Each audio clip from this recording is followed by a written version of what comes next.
Hi, this is Jaya. In this video, we shall see the summary of Portrait of a Lady, a poem by T.S. Eliot. In this poem, we find the interactions between a young man and a much older woman, and this older woman wants to befriend this young man. But this young man feels awkward at the meeting, and they never manage to connect in a meaningful way despite however efforts the woman makes from her side.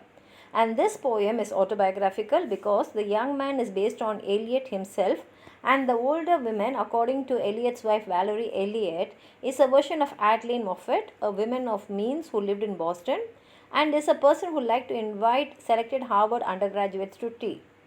Now we have a male speaker in this poem, and he describes 3 visits he made in 3 different seasons to the house of an older woman. The first visit takes place on a December afternoon. They have just returned from a piano recital in which a Polish pianist played Chopin preludes. The lady remarks it would be better if Chopin was played only in small gatherings that would preserve the intimate nature of the music rather than in a more showy setting of a concert hall. The speaker comments obliquely on the conversation that ensues, using musical imagery to convey how distant it seemed to him. The lady expresses how much she appreciates her friends. It is uncommon to find someone who possesses the qualities that a friendship needs in order to flourish. She also makes it clear that she is not happy with her life and compliments the young man because she thinks he has noticed this about her. Without friendship, she says, life would be a nightmare.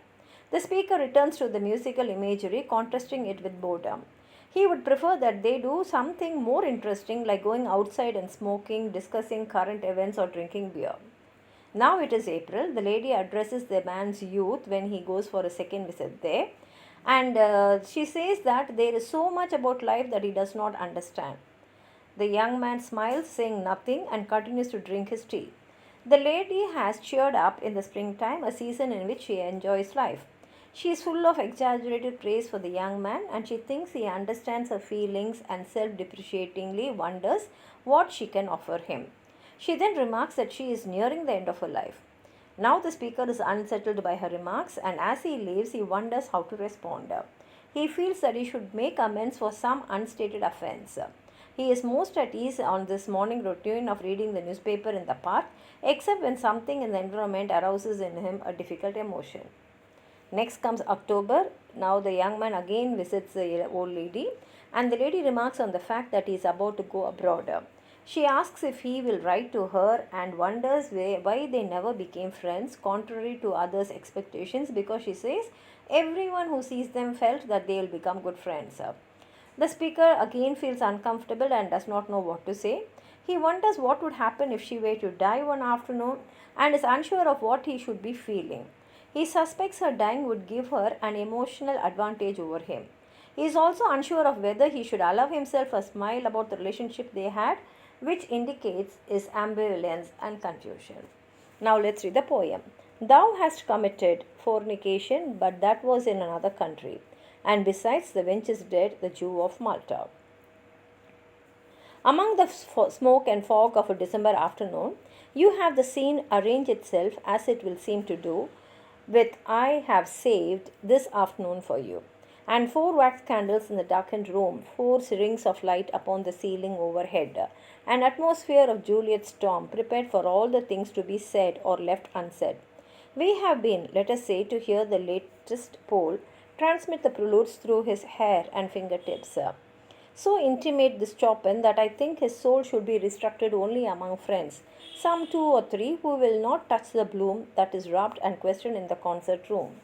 And so the conversation slips among velveities and carefully caught regrets through attenuated tones of violence mingled with remote cornets and begins. You do not know how much they mean to me, my friends, and how rare and strange it is to find in a life composed so much of odds and ends. For indeed I do not love it. You knew, you are not blind. How keen you are. To find a friend who has these qualities, who has and gives those qualities upon which friendship lives. How much it means that I say this to you. Without these friendships, life, what charm! Among the winding of the violence and the arteries of cracked cornets, inside my brain a dull tom-tom begins, absurdly hammering a prelude of its own, capricious monotone. That is at least one definite false note. Let us take the air in a tobacco trance, admire the monuments, discuss the late events, correct our watches by the public clocks, then sit for half an hour and drink our box. Now that lilacs are in bloom, she has a bowl of lilacs in her room and twists one in her fingers while she talks.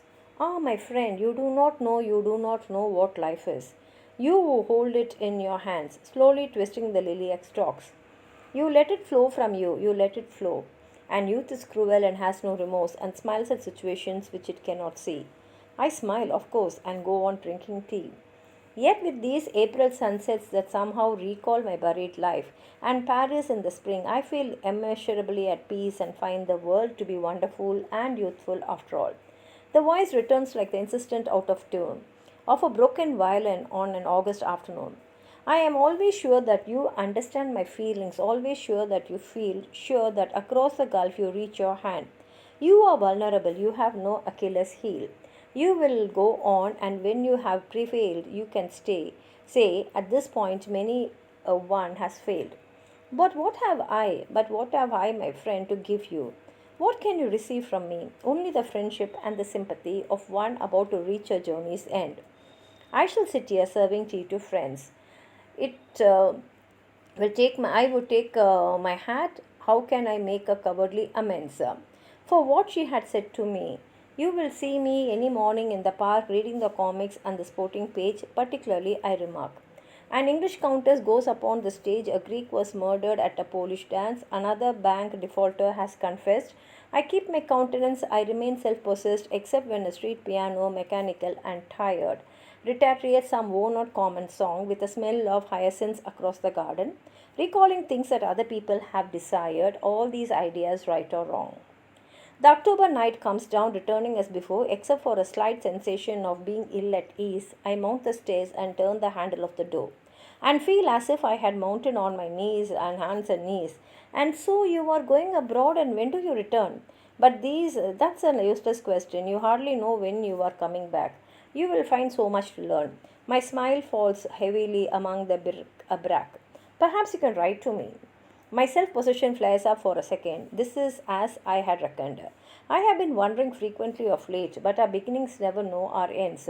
Why we have not developed into friends? I feel like one who smiles and turning shall remark, suddenly his expression in a glass. My self possession gutters, we are really in the dark. For everybody said so, all our friends, that always sure our feelings would relate so closely. I myself can hardly understand. We must leave it now to fate. You will write at any rate. Perhaps it is not too late. I shall sit here serving tea to friends. And I must borrow every changing shape to find expression, dance like a dancing bear, cry like a parrot, chatter like an ape. Let us take the air in a tobacco trance. Well, and what if she should die some afternoon? Afternoon grey and smoky, evening yellow and rose, should die and leave me sitting pen in hand with the smoke coming down above the housetops, doubtful for a while, not knowing what to feel or if I understand, or whether wise or foolish, tardy or too soon. Would she not have the advantage after all? This music is successful with a dying fall. Now that we are talking of dying, and should I have the right to smile? Here ends the poem. If you have anything more to add on to what I've said, please write it in the comment box. Like the video, share it with your friends. And if you have not subscribed my channel, please subscribe and support. Thank you.